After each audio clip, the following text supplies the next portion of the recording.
Brothers and sisters, comrades and friends, welcome to the latest edition of the Woke Bros. I am your host, Nando Vila.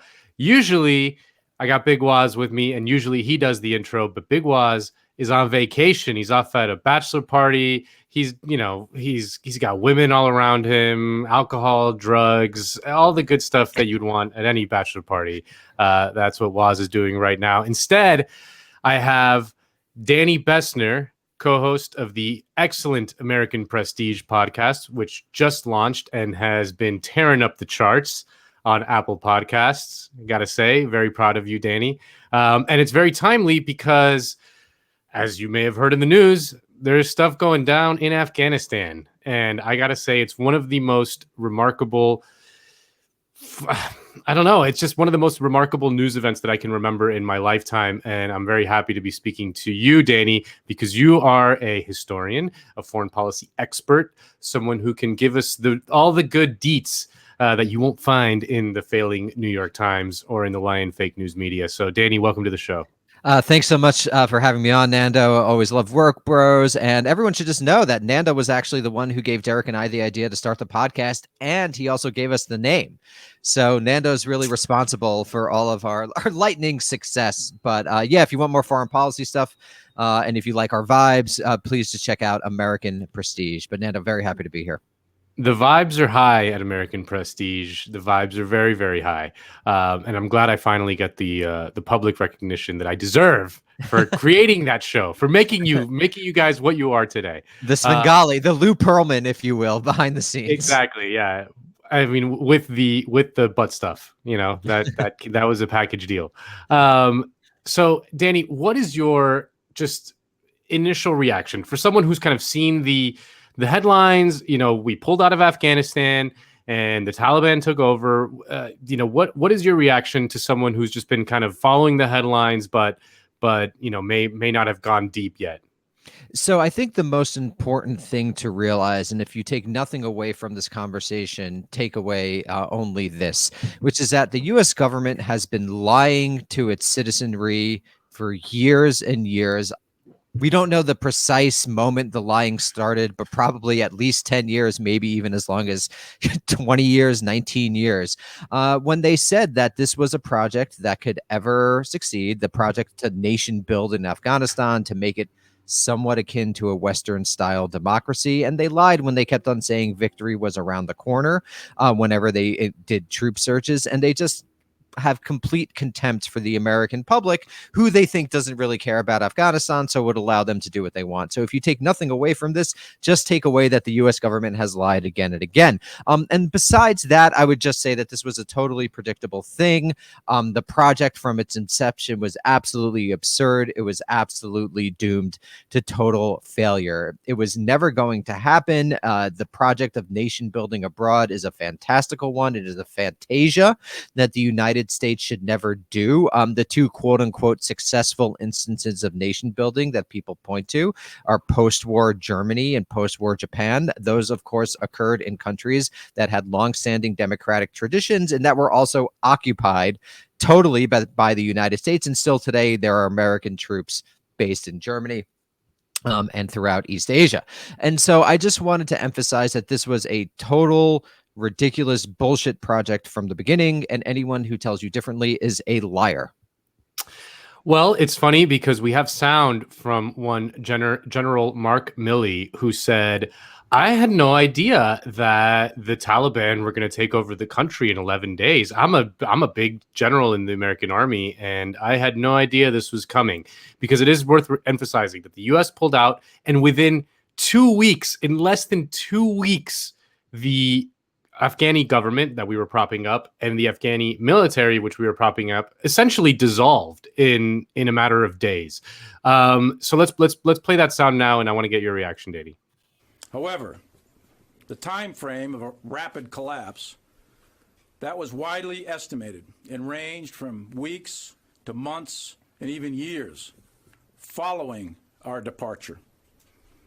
There was nothing that I or anyone else saw that indicated a collapse of this army and this government in 11 days. Central Command submitted a variety of plans that were briefed and approved by the Joint Chiefs of Staff, the Secretary of Defense, and the President. These plans are coordinated, synchronized, and rehearsed to deal with these various scenarios. One of those contingencies is what we are executing right now. As I said before, there's plenty of time to do AARs and key lessons learned and to delve into these questions with great detail. But right now is not that time. Right now, we have to focus on this mission because we have soldiers at risk. And we also have American citizens and Afghans who supported us for 20 years, also at risk. This is personal, and we're going to get them out. Yeah, here's a lesson learned. Don't fucking do this again. It's literally insane. I mean, sorry, I'm annoyed, but go ahead. Just to give a historical comparison, when the United States pulled out of Vietnam roughly in 1973, it took 2 years for the South Vietnamese government to fall, and that was considered a disaster. 11 days. It just shows that the entire thing was a house of cards, and that about $2 trillion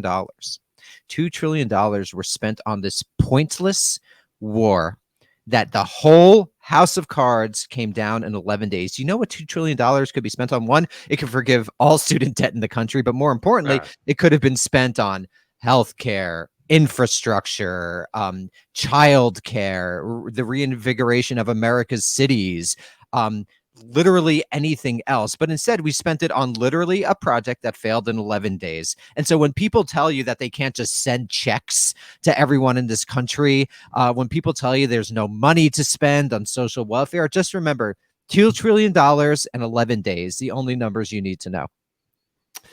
Is he lying or is he stupid? Maybe a bit of both. But because we have, I think he's lying. Yeah. I think that I do not think they thought it would fall in 11 days. I think that is true. I think they probably thought it would fall in 6 months or a year. That is what I predict. They thought that basically all of the forces that essentially just gave up to the Taliban, at least a few of them would have fought. I don't think that he thought it would collapse quite this quickly, but again, just shows the impossibility of getting like great foreign intelligence. Who are you relying on for those numbers? You're basically relying on a quantitative analysis of the forces that are, literally in Afghanistan and that the United States has spent an enormous amount on supporting. And that doesn't really take into qualitative assessments about the people on the ground who are actually making decisions about whether it's worth potentially losing their lives in this pointless battle. And another thing I just want to add is that in some real way, not in every way, but in some real way, the people of Afghanistan find themselves on August 18th, 2021 in the exact same position they were on September 10th, 2001, before the 9/11 attacks in Washington. A couple 100,000 of them killed. New York. Yes, but as like sort of a macro people, they find themselves worse off, if anything. So I just want to know, the United States has literally accomplished nothing in these 2 decades. And, in a month, 2 months, everyone will have forgotten about Afghanistan. Yeah. And so we will have suffered nothing for our awful crimes in that region. I want to throw a line that you're going to hear in you've probably already heard it, but you're going to be hearing it for a while now. But Danny, what about the women of Afghanistan? We're abandoning the women of Afghanistan to the Taliban, this evil, fundamentalist regime that is going to oppress women. They won't be able to own small businesses. They won't be able to, be in public in any meaningful way. What about the women of Afghanistan? What do you say to that line of critique? Well, I think it's just been proven time and again that an exogenous military force is not going to be able to serve as a progressive force in the world, that you can't just come in from outside and then force a culture and a society to do things that you might want to do according to your liberal democratic Western norms. I think that's pretty much an empirical and historical fact that has been proven time and again.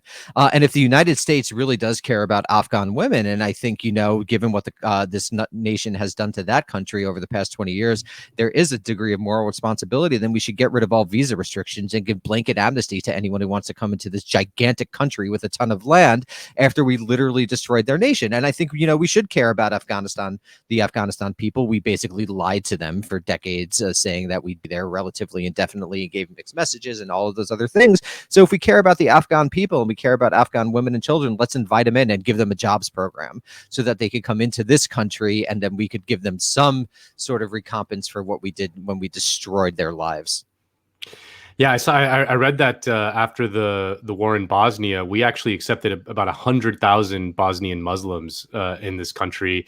It is hard to imagine that we will accept 100,000 Afghanis today, a country that we destroyed far more, and we're occupying essentially half of it for 20 years. Like the realities of American politics are that like no politician is gonna bring some Afghanis over and have them move into your nice little suburban neighborhood. That's just not gonna happen. Right. And Well, I don't know. Only real policy response. Nando, I've seen a lot of refugees welcome here signs around the neighborhoods that I've lived in the past. So we should just show up with some refugees to these people's house. I mean, it's just liberal hypocrisy. It's just people lying about what they care about, people socially signaling to feel good about themselves as the country that they supported, as a country that they live in and that they're part of, just literally goes around the world like an 800-pound gorilla, breaking everything that isn't fortunate enough to be in its path. I want to ask about Joe Biden, our current president, because I found it to be a pretty courageous move by his part, because there are no real political upsides and there's only like tons of downsides imaginable. The cost of staying in Afghanistan politically is basically zero. I mean, I've seen a lot of people say like, oh, the majority of the American people support withdrawal. And that's probably true. If you ask someone like, should we still be in Afghanistan? They'll probably be like, no, I can't believe I didn't even realize that we were still there, but we should be out of there. But no one was organizing against it. No one really cared that much. So it's not like there's this huge political upside to it. And we're already seeing the furious pushback from figures in the media, many of whom are very close to, NatSec types and things like that.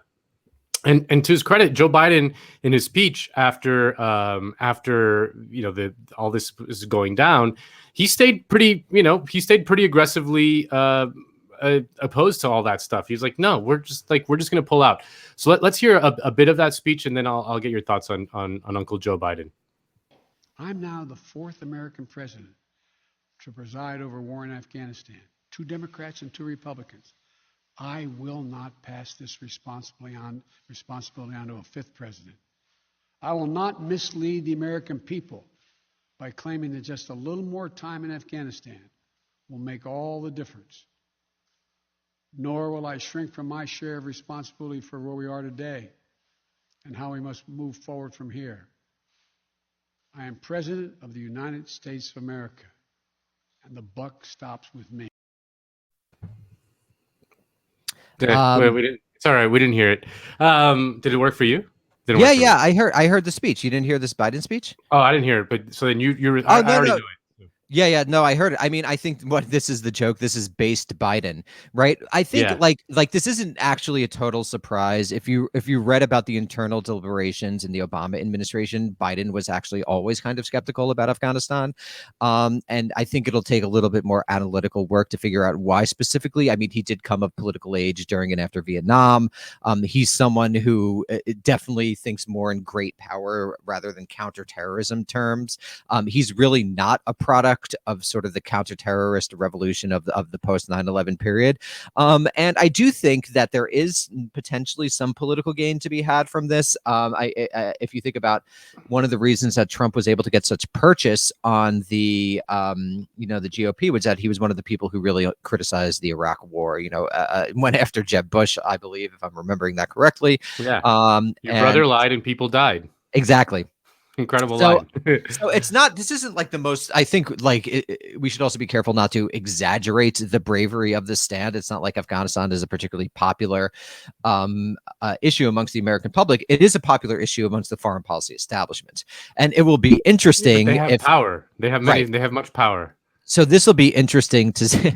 This will be interesting to see if this indicates a general turn against a bunch of the fundamental assumptions about American might in the world, that the United States should govern the world and that it should do so through overwhelming military power and the strength of the U.S. dollar. I have my doubts.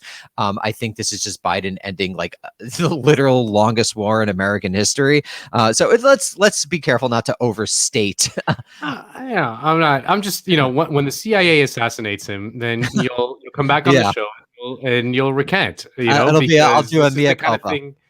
Yeah, when the CIA, poisons his milkshake or whatever, and they off another president, then yeah, you'll have to eat your words, I will eat my word. young If the Danny. CIA assassinates Joe Biden, I will absolutely be happy to eat my words. I don't think that'll happen.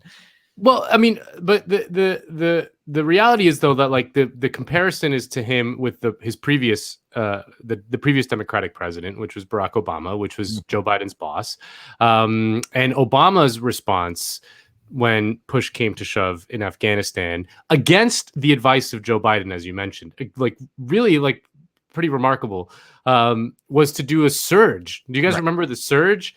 This like massive increase in troops and money funneled into Afghanistan to, I guess, like, strike a fatal blow to the Taliban. This is all the way in 2011, 10 years ago. Victory is Can you talk around the about this? corner.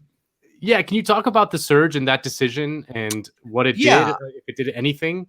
I think it's important to understand that when you're looking at how the military reacts to foreign policy and strategic choices, the military is actually often reticent to get involved in a conflict.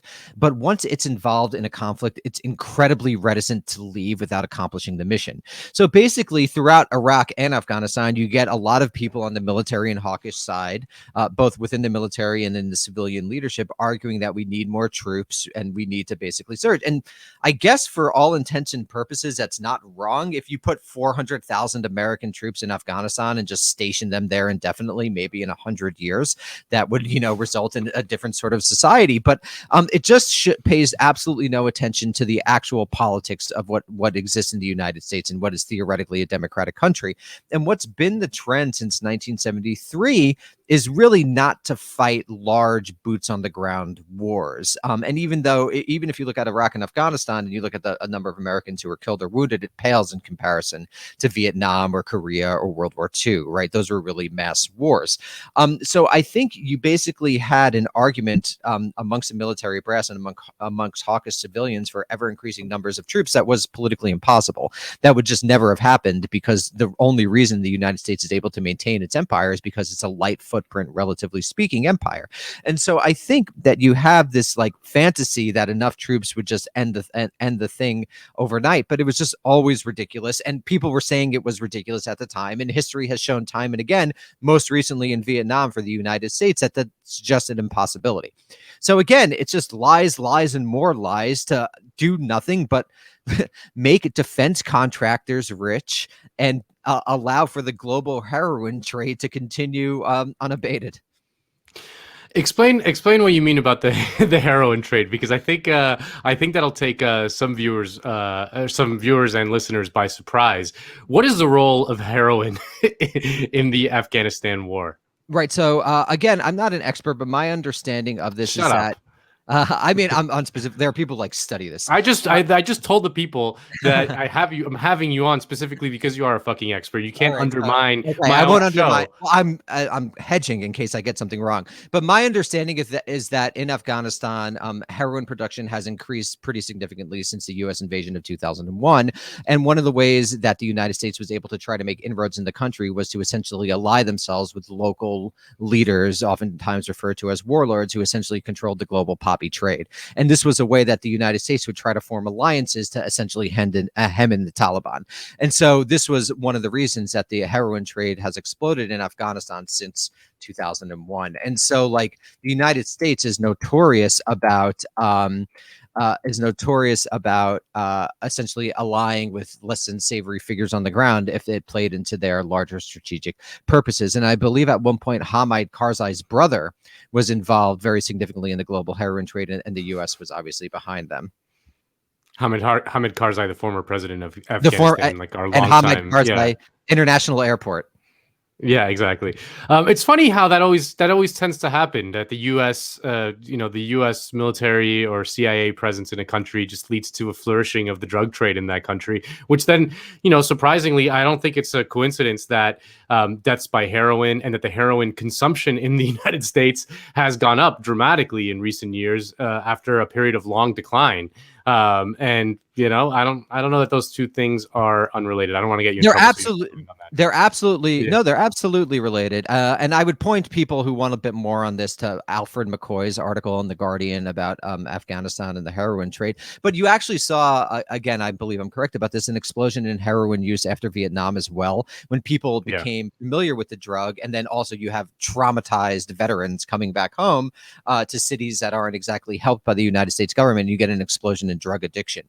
And I think you've seen something like that, except maybe it more in terms of opioids in the United States as opposed to, white China heroin. But no, also white China heroin. There is an explosion in consumption. Yeah, both. Yeah, there is, which is related to sort of the opioid thing going on, which in my mind is the sign of a decaying society. When so many people in a society have to numb themselves with opioids, it doesn't exactly suggest that things are going that great. You know, for years there was kind of like this half jokey but half serious thing that a lot of black people said that the CIA put, instituted crack into the ghettos. Gary Webb then exposed that was probably true based off of the CIA's activities in Colombia and in Central America. And then his life was destroyed, and his reputation was completely tarnished, and he ended up committing suicide. But so like this kind of thing has happened in the past. The exact mechanisms we'll never really understand and know really well, but the big picture understanding is one. But you mentioned, or I want to go back to 2001, specifically September 12th, 2001, the day after 9/11, right? 9/11 in many ways changed the world in dramatically. I mean, it's hard to overstate how many things changed after 9/11. And in the wake of 9/11, Corey Robin just tweeted out, and people got very mad at him, that, the Afghanistan war was supported by like 90% of the American public. And then, people got mad at him because they were like, I was like 12 years old when that happened. I had nothing to do with that. And it's like, what the point he was trying to make was that like such an event created such a bloodthirsty response from basically everyone in the society, even people who were formerly like associated with the left, who would consider allies, jumped on board dramatically. There was a few dissenting voices like Noam Chomsky, Tariq Ali, all of whom were just Susan Sontag. They were just completely tarnished as like these kind of insane people. The only member of Congress to vote against the Afghanistan war was Barbara Lee. She used the argument that it was just a blanket kind of blank check to do any war anywhere. She was right about that with the AUMF. So can you talk about those heady days of September 2001 after 9/11? When our instinct was like, we got to do something about this. Someone's got to pay. And then we chose Afghanistan. And then we invaded that country, and we were there for 20 years. So what should we, what should we have done? And how should we have thought about things in those days, especially, say we were a leftist, in those days, like how do we push back against that bloodthirst that comes out of a traumatic event like 9/11? Sure. So I think you're right. There's that initial response, which is just anger and hatred, which comes oftentimes after some dramatic event like 9/11. But I think you have to understand the response in a larger history, because if you think about the United States' national security and foreign policy state that's been developing since World War II, it's been operating according to a bunch of different logics. So during the Cold War, which lasted from roughly 1947 to 1989, the United States had in the Soviet Union a potential, or it was perceived, I think incorrectly, but it was perceived as an existential threat, and fighting communism provided the reason for the U.S. state to be in the world. This was what the U.S. state did. After the collapse of the end of the Cold War between 89 and 91, and then finally the end of the Soviet Union in December 1991, the United States' empire was left adrift, right? Because you don't have an enemy. But there's all these institutions within the government, like the National Security Council, the Department of Defense, the National Security Agency, that were built to fight the Cold War. And all those people who work for those institutions, want a living. They believe certain things about the world. Most importantly, they believe that the United States should govern it. And then you have, a panoply of other interests, what people often refer to as the military-industrial complex, which is literally the defense contractors that make weapons. And essentially their major contractor is the U.S. government. government, and you also have what people refer to as the military intellectual complex, all those think tanks that developed over decades in order to basically allow the United States to govern the world. So when the Soviet Union collapses, there's a general panic amongst these groups, because theoretically the empire should come home. You don't need hundreds of foreign bases if you don't have an enemy. So you see this search over the course of the 1990s for a reason for being for the American empire, because all these people want to have jobs, and they also believe certain things about the world. It's not just about material things, even though that's an important element. So particularly in the 90s, you have the search, America's going to go around the world and end genocide. After the failure to respond in Rwanda and initially in Bosnia, in the middle 1990s to the late 1990s, the United States becomes a defender of sort of liberal principles. But what 9/11 did, it provided a really significant reason for being for all of these institutions and structures and people that I just talked about. So what you want happening is the identification of so-called radical Islam, also referred to as sort of generic jihadism, referred to as on the right as Islamofascism. You get the identification of that stream of being, those movements, as being analogous to the Soviet Union in their potential to destroy the United States, which was absolutely absurd. So what you see happening in the days after September 11th is the projection of structures and ideas and frameworks that were created to deal with the Soviet Union being put on to so-called radical Islam. And Afghanistan becomes an initial site, the initial identification of the enemy, because that's where Osama bin Laden and Al-Qaeda and elements of Al-Qaeda had been under protection from the Taliban.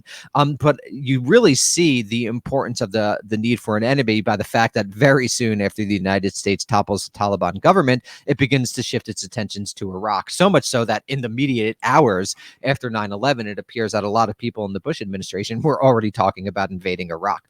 So Afghanistan initially becomes a sideshow to the Iraq war. But interestingly enough, Afghanistan becomes identified as like the smart war, and Iraq is identified. Obama said that. The famous Obama speech in 2002. Obama was not an anti-war candidate. Obama says he was against dumb wars, but in favor of smart wars. He was against dumb wars like Iraq, and he implied in the speech smart wars like Afghanistan. So Afghanistan becomes sort of like this just war thing where like they attacked us, so we were able to legitimately attack them, but very quickly becomes a ridiculous project of nation building that literally just becomes a money laundering site to make defense contractors rich. And I just, I mean, it gets pointed out a lot, and it's become kind of a cliche, but like something like 18 of the 21 hijackers were in 9/11 were from Saudi Arabia. Osama bin Laden himself was from Saudi Arabia. The role of Saudis in 9/11 was redacted from the 9/11 report for many, many years. The efforts of Senator Bob Graham from my home state of Florida, working with the 9/11 families over years to get that unredacted. And then we saw that the role of elements of the Saudi state in 9/11 was far greater than was told to the American public. Whereas the Taliban, the government in Afghanistan that we spent 20 years fighting and toppling and then fighting, their role was like they quote unquote harbored these people. And like I get that obviously that's we don't want governments to do that. We don't want governments to do that. But it just seems like the real enemy of 9/11 was suppressed, and they found this other thing that no one cared about, that was an easy kind of target in the Taliban, and let's just take out those guys. And there's really a bloodthirst. It's hard to express to people who weren't conscious back then, but there was an incredible bloodlust. It's crazy. Yeah, in the United States, particularly in the months after 9/11. I mean, if you go back to see what some people were saying, just frankly racist stuff, about Islam, about Arabs, and this was something that was really a bipartisan thing. There was an article going around Twitter, Nando, I'm not sure if you saw it, of like good lefties in good standing, I'm not going to name any names, who are pretty vicious about, how the United States would respond to 9/11. People could look it up if they want. And so I think that it's hard to underestimate the immediate bloodthirstiness. So what you get to create a 20-year quagmire like Afghanistan are those larger structural forces I was talking about, but they need to be animated by some sort of event. And that event was 9/11 and the fact that the Taliban had Osama bin Laden in Afghanistan. And the thing I tell people when they say things like, oh, but what about the Afghani women, and what about bad thing X that's happening in the world? I always say that the response, I mean, there's always this impulse as Americans, because we are, the empire and whatever, is that, oh, well, we can do something about it. We can do something. There's something that we should be able to do to stop it. And, the only option ever on the table is some sort of military intervention. And what I tell people is, like, you go to war with the war machine that you got. You can't create a theoretical humane war machine in your head to then fight a theoretical war. Like, you got to deal in the real world with the war machine that you have. And you have to look at the actions and the effects of U.S. military intervention in all parts of the world, and see what actually goes down. And I want to read from a piece that came out in this week in the Daily Poster, which took some confessions, essentially, or just a confessional from several veterans who were in Afghanistan. And one of them was this guy named Andrew Carell. And he was in Afghanistan from 2010 to 2011. And he was like, he's quoted in the piece saying, "I saw civilians blown up. I know we used grape huts where farmers used to store their harvests for target practice. I was in a mortar unit, and we used them to practice dropping rounds on. I can't imagine having an outside force come in and use your workplace as a target range. It engenders much love and respect." And then he goes, "I had to talk my guys out of just shooting farmers because they thought it would be fun. They literally didn't care at that point." And I don't like I'm hesitant to blame like individual soldiers. Like, I find a lot of the veterans and soldiers of the U.S. military to be kind of victims in a bigger kind of violent complex. But the way our military is structured, the things that they train these people to do, often turns them into this kind of thing, this violent machine that just kills people indiscriminately, that is incapable of like nation building or doing any of that stuff that we think in some theoretical way we should be able to do. So that's what I tell people. It's like, you got to just realize like what our war machine is. And when something bad happens in the world, if we send the war machine in, we tend to make it worse. We don't tend to make it better. I think that's absolutely true. And particularly what you're talking about here is this sort of total uncaring about Afghan lives. And I just want to connect that to the racial history of the United States, because I think it's important. If you think about the history of American foreign policy from the founding of the Republic, before the founding of the Republic, really, but let's just start it there, defined by Western expansion and indigenous genocide, and then conquest of the Philippines, and then, taking Puerto Rico and as a colony, and then, trying to lord power repeatedly over Central America and the Caribbean, and then the dropping of atomic bombs on Japan, and the sort of wars in Korea and Vietnam. It's just a fact that non-white life is just of less importance to American foreign policymakers. And I don't think it's a stretch to say that what happened in Afghanistan was an example of, at least partially, of white supremacy, of white supremacy disregard for non-white lives. And I think it's important to connect it to this very deep history of American expansionism, which is totally tied up in ideas of whiteness and conquest and disregard.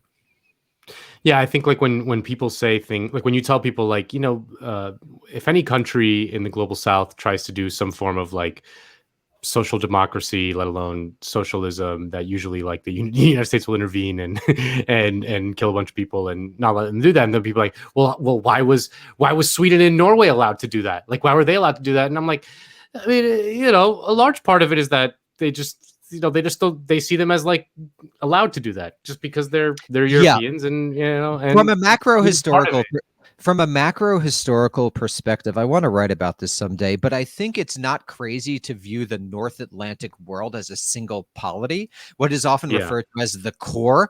And then people who are in the core, like Sweden and Norway, are going to be treated than countries that are not in the core, like the entirety of Latin America, Africa, Asia, etc. So I think it's important to think of that, like who is in and who is out.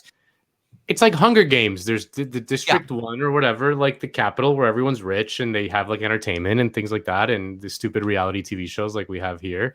And then there's like the periphery, and as you get farther and farther out, the people are treated worse and worse.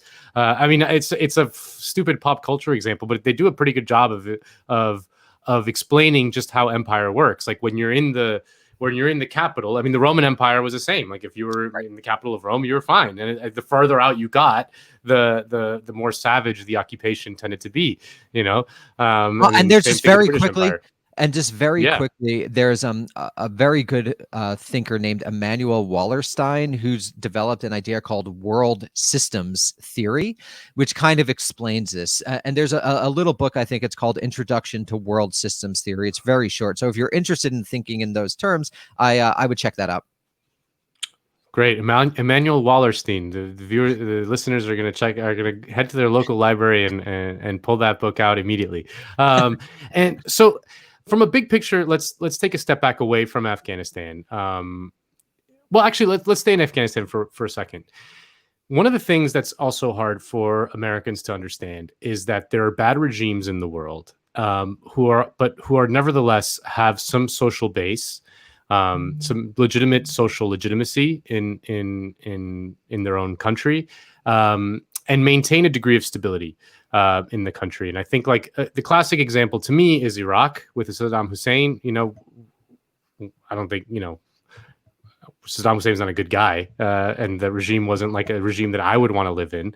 But there was a degree of stability in Iraq before the United States basically started bombing it in the early 1990s, and then destroyed it in the early 2000s, and now is like just a sectarian war zone, just awful place.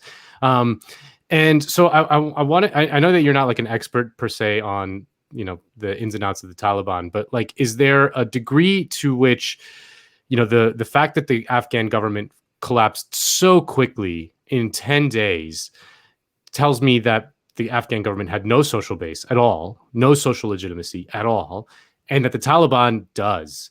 And is there a world in which the Taliban governing Afghanistan actually kind of stabilizes the country?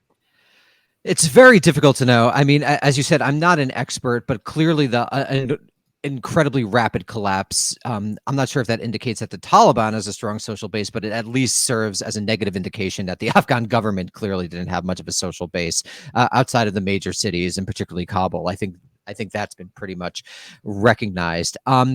The future stability of Afghanistan is difficult to know because it's a country that's really been at war for about 4 decades.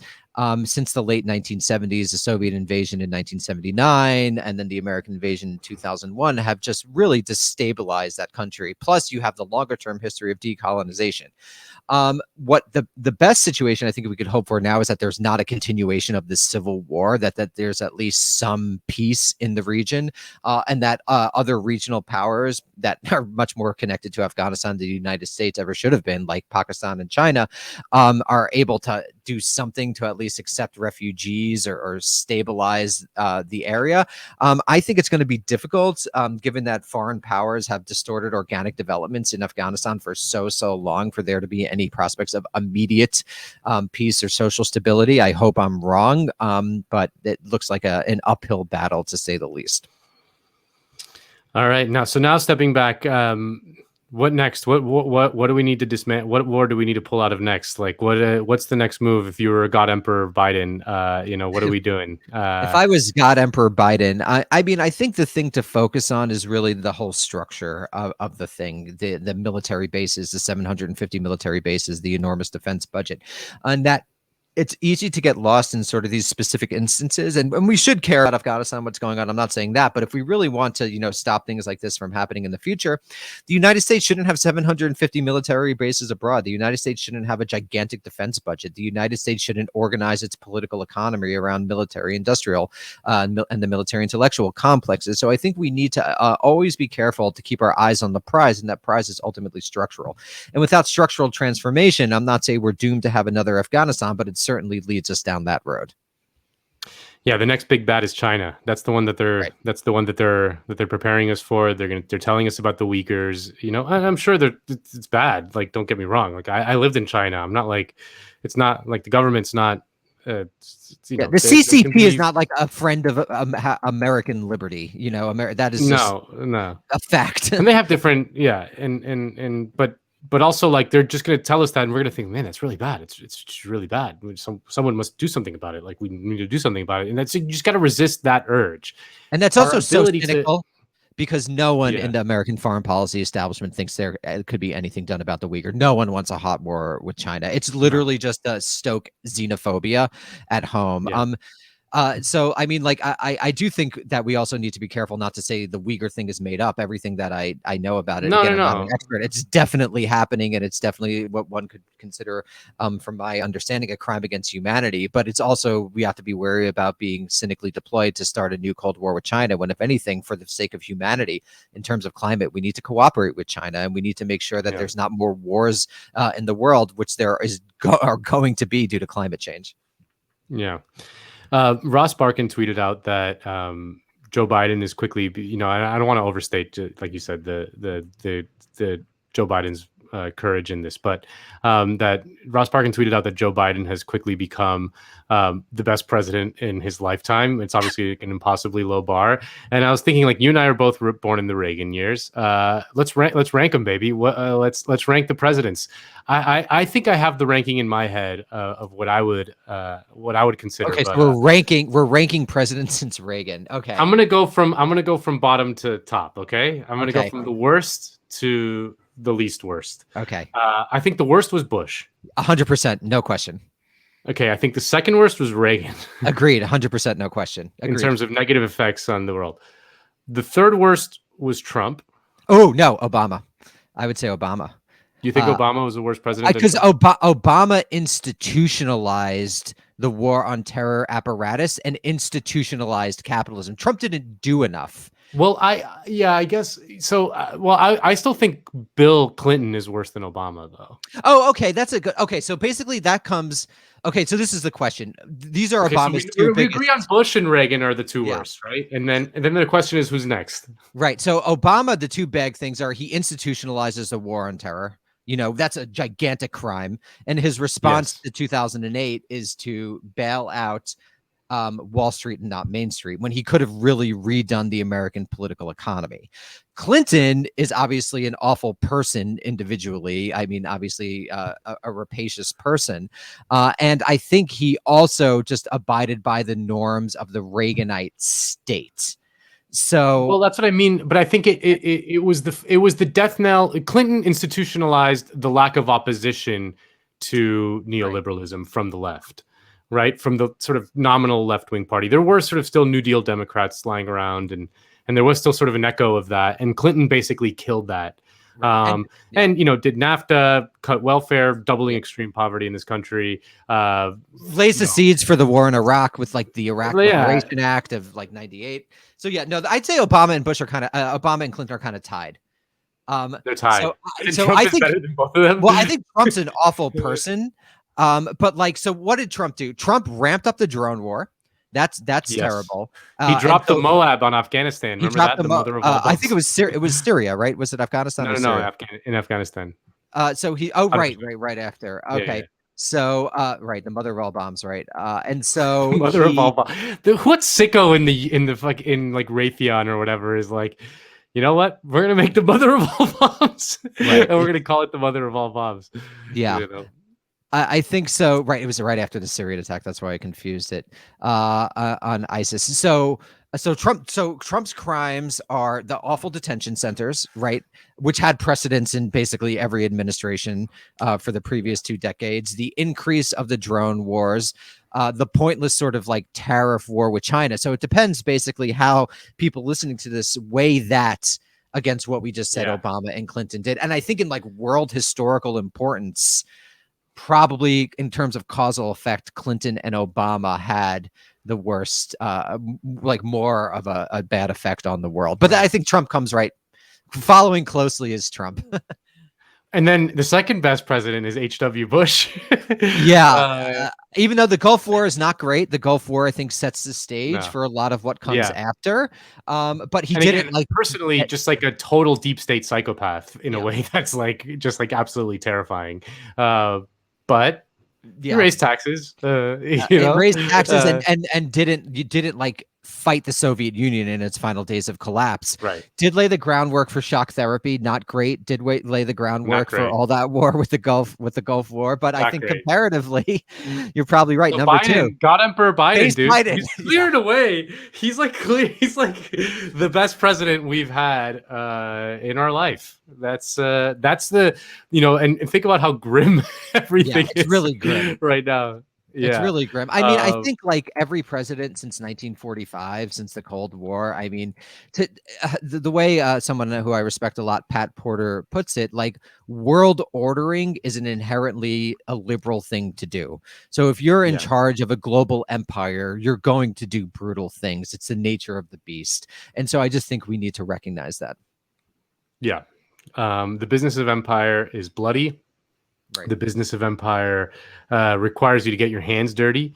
And if you don't like that, then we got to really pull back the empire. And I really do think that the empire, the presidents of the empire, really undermines democracy at home. So if you care about democracy, you really need to care about the empire, because it's those two things are incompatible. You know, it's incompatible to have democracy and an institution like the CIA. It's incompatible to have democracy and, occupy countries.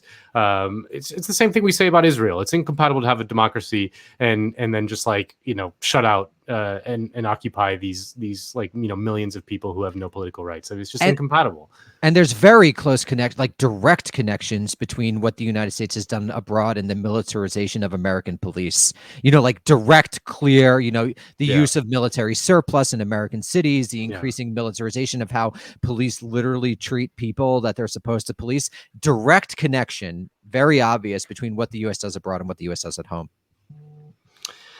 All right. Well, on that happy note, Danny Bessner, for hot takes like Trump was a better president than Obama, check out American Prestige. I didn't say better. I not better. That you did say better. I think like you have to like which one had more of a causal impact on the horrors that result in the That's the thing is like, I mean, people moral. Yeah, it's not about more. Well, who cares about morality? I mean, I don't mean to be glib, but like in when we're talking about politics, we should have moral convictions, but in our analysis, we should look at effects. What are the effects? And do a power. That's like when I talk to people about like Venezuela or whatever. It's like you do a power analysis, like who has power, and in this dispute, who has the power and who doesn't, and then you kind of everything flows from there. And with something like Trump versus Obama, like Trump is a disgusting man and Obama is like not a disgusting man. He seems like a good guy, but because he was a better, more effective manager of the state, whereas Trump was watching TV all day, the negative stuff that he was able to do was more effective and more impactful, whereas Trump did a tax cut, did a few other things, but nothing as lasting as what Obama did. Yeah, Trump didn't control the administrative state in the same way that Obama did. Obama institutionalized a way of looking at the world that I think has done enormous damage. The way I heard it, but again, this is not excusing Trump. It's just, again, it's sort of like larger structural changes. I mean, I'm anti-Trump. I want to make that clear. Trump sucks. He did a lot of awful things in the world, and he is not a good guy. But we're thinking in historical terms here, not in like what I personally think about these individual people. Yeah. All right, so check out American Prestige. I gotta say, like, I mean it. It's immediately become part of my podcasting rotation. I look forward to the show every week, and because it really fills a hole. I know you like to fill holes. It fills a hole that really gives you the best foreign policy analysis, historical analysis. You guys do a good job of mixing kind of some kind of academic-y stuff with humor and a way to sort of make it understandable for most people. I mean, it's just because it's necessary in a media landscape in which we just can't trust the even like the good liberal media when it talks about anything related to foreign affairs, like literally anything about foreign affairs that comes out of the New York Times. I find a hard time. I find it hard to believe. So just hearing it from you guys always makes it, it's always good. Yeah, I think the way that we've started to frame it is, what if we thought about the United States as not always being the good guy? And if we had that perspective, how does this shape our understanding of what happens in the world? And so if people like that attitude, come check us out. We've got a good episode this week with Spencer Ackerman, and we're going to discuss what's been going on in Afghanistan and other things. So please check out American Prestige. All right, guys. We're out. Bye.